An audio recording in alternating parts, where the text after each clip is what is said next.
Feeling bewildered and uneasy, Kishi scans his surroundings, his heart racing, when his eyes fall upon the skeleton of an ancient knight, its armor pierced by a sword still lodged in its chest. Overwhelmed and alarmed, Kishi glances around, trying to process his predicament and wondering how he is ever going to get out of this bizarre situation. Then, remembering an anime he once watched where the protagonist used the status bar in a similar scenario, he decides to try the same thing. To his amazement, a glowing status screen appears, displaying all his current stats. This is the moment Kishi realizes he is in another world. Kishi quickly adapts to the system, learning how it works. He discovers it allows him to store and retrieve items effortlessly, a feature he finds incredibly useful. Moments later, hunger strikes. The system offers him the option to buy food and water, but it comes at a price he cannot afford since he is broke. Frustrated, he wonders what to do next. Kishi soon stumbles upon the system's trading feature, allowing him to exchange valuable items for supplies. However, he quickly realizes there is nothing in his immediate surroundings to offer for trade. His gaze shifts back to the knight's skeleton, and his eyes lock onto the sword lodged in its chest. With no other options, he decides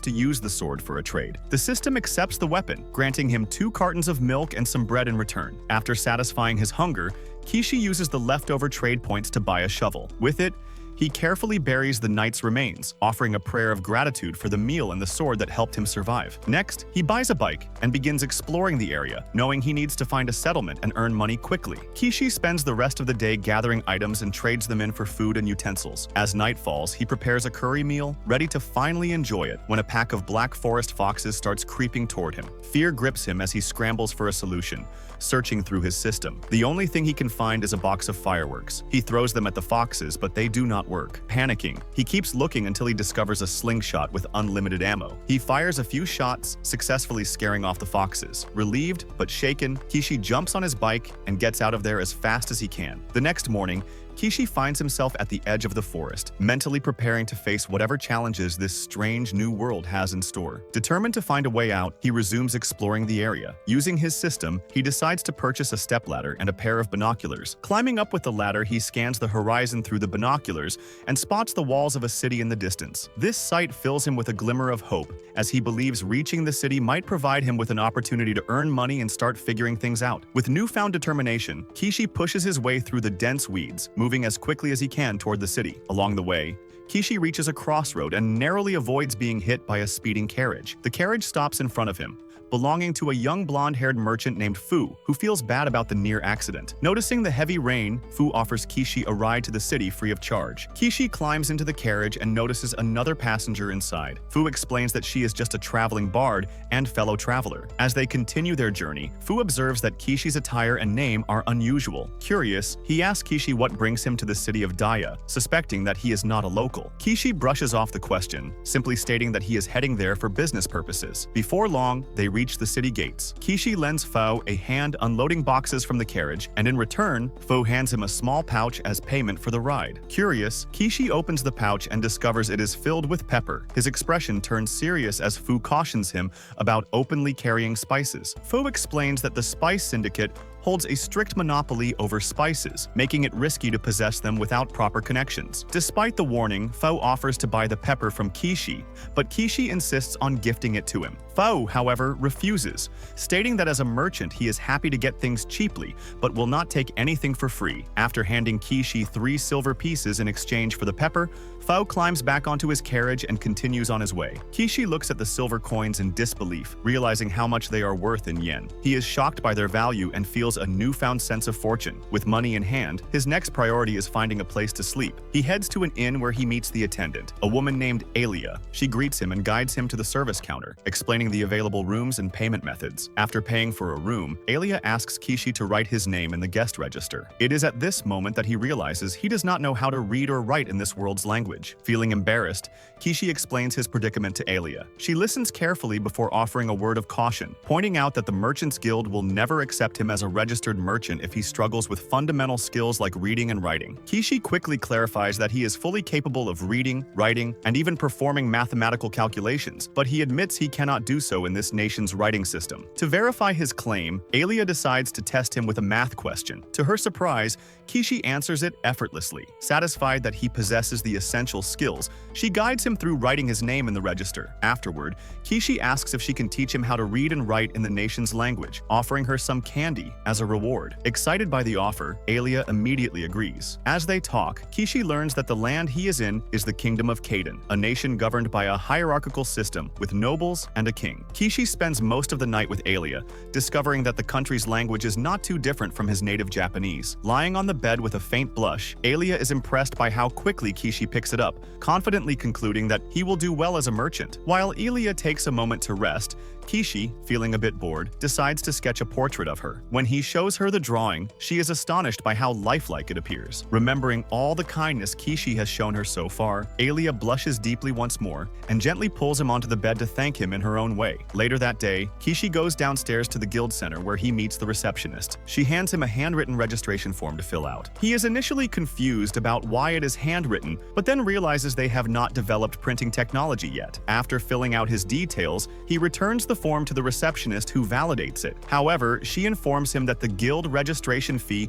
is 1 silver piece, roughly 50,000 yen. The thought of this makes Kishi sigh heavily because he knows he does not have money like that. He asks if he can pay in installments, and the receptionist agrees, giving him a sense of relief. She then hands him his guild card, a simple metal piece with a crystal embedded at its center. The following day, Kishi heads to the market, conversing with various merchants to gather information on the prices of goods and explore potential profitable opportunities. Later, back at the inn, he decides to improve his living space by constructing a more comfortable bed. Alia observes him from afar, impressed by his carpentry skills and the care he puts into his work. As she continues to watch Kishi diligently working on his project, her attention is drawn to the sturdy and uniquely designed clothespins he is using. Curious, she approaches him and asks if she could buy a few, mentioning that the thin clothespins she typically uses tend to break easily. Her remark sparks an idea in Kishi's mind, and he begins to realize that these clothespins might have the potential to become a profitable product. The following day, Kishi decides to set up a stand at a local market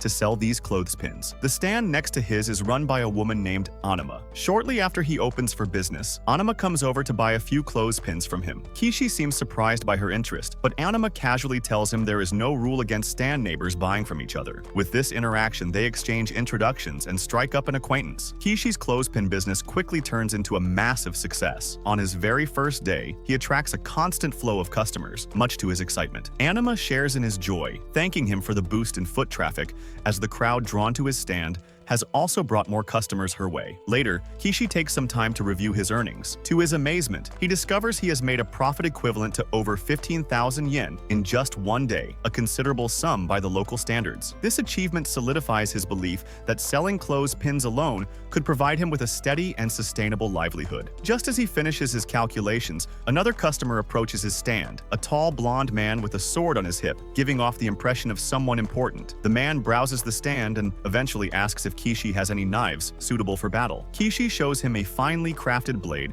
which the man inspects closely. Though it is a pristine weapon, something about it does not feel right. It is too short for his needs. The blonde man asks if Kishi has anything larger. Kishi nods and presents him with a tall broadsword. The man is immediately impressed, marveling at the quality and craftsmanship of the blade. He is eager to purchase it and asks for the price. Kishi quotes 1 gold piece, but the blonde man hesitates, clearly feeling the price is steep. Despite this, he finds the sword so beautiful that he cannot let it go. Their conversation is suddenly interrupted when a purple-haired cat girl appears out of nowhere and licks Kishi's face. Startled by the unexpected gesture, Kishi stumbles backward and falls to the ground. Noticing his shocked reaction, the blonde man observes silently for a moment before realizing that Kishi has likely never encountered beast folk before. He calmly explains to Kishi that beings like the cat girl are a normal part of this world. Moments later, more beast folk arrive and apologize for their sister's impulsive behavior. One of them climbs onto Kishi's stand, grabs the cloth draped over it, and enthusiastically announces their intent to buy it. Kishi initially tells them the cloth is not for sale,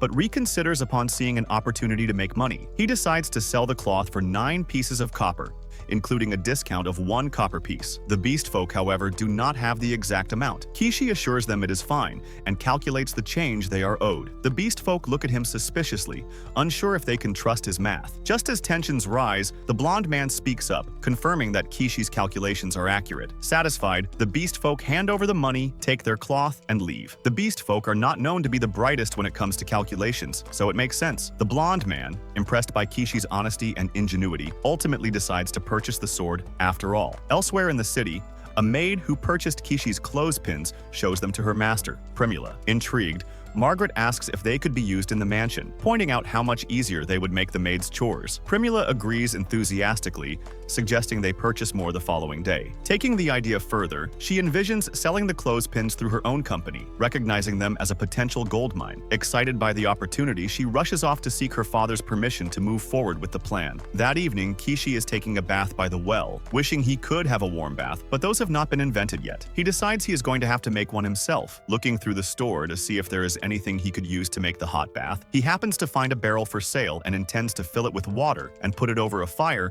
so he can experience a hot bath again. If his idea works out, he thinks he might be able to make some profit from it. That aside, Kishi has been benefiting a lot from his online store screen, but he has no idea how it actually works or how the packages even get to him in the first place. Honestly, it feels almost too good to be true, and Kishi cannot shake the worry that it might eventually demand his soul as payment. While his success with the clothespins has been encouraging, he finds himself pondering what new product he could develop to achieve similar results. However, no fresh ideas come to him. Frustrated, he gazes at the ceiling, his thoughts drifting to the bigger questions. For now, there is no point in dwelling on it, so Kishi decides to call it a night and get some sleep. Meanwhile, deep within the forest, a young girl named Anemone is on the run. The following day, as Kishi prepares his shop for the day, he decides to make some adjustments to his inventory. He adds some jewelry to his selection. While these are not genuine gemstones of high value, they have an attractive appearance which should help him turn a modest profit. As she is packaging the clothespins for her, Margaret's attention shifts to the jewelry he has displayed. She inquires if they are made from real diamonds. Kishi explains that the pieces are crafted from polished glass, but they still look quite appealing. Margaret then asks him to reserve one for her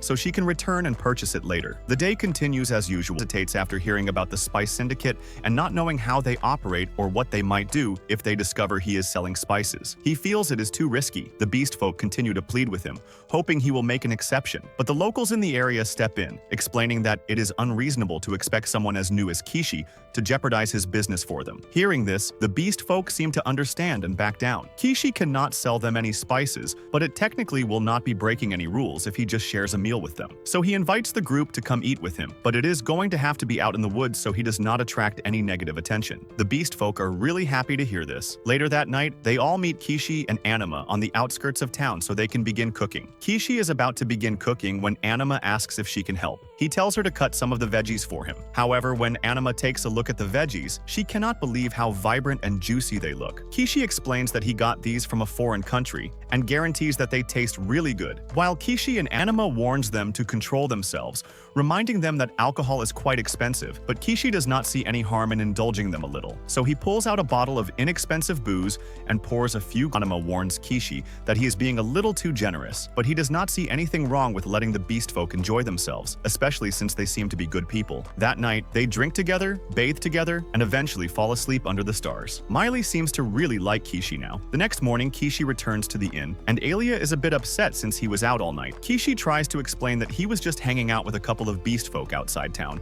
But judging from the cat lady fur on his jacket, she thinks Kishi did a lot more than just hang out, and she is mad he chose to do it with a cat lady instead of her. Later that has a request to make of him. She tells him that she is the daughter of the owner of the Mo Trading Company, and if Kishi is willing to accompany her, she would like to introduce him to her father. Kishi likes the idea of meeting with the owner of a major trading company, but Mao finds this interesting because he also has one. His item box is what allowed him to build his trading company to this level in the first place, so if it is used properly, he thinks Kishi could become quite successful, although right now Kishi is just using it to store his supplies. The reason Mo wanted to meet with Kishi is to discuss the possibility of making Kishi the official supplier for the Mao company. Kishi had anticipated a proposal like this and assumes Mo's plan is to market the goods in a way that will maximize profits. However, Kishi wonders why, if that is the goal, Mao did not just continue buying items from his shop at a low price and reselling them later. While Mao could have done that, he explains it would be a dishonest business move, and if Kishi ever discovered they were reselling his goods without permission, it would certainly upset him. Additionally,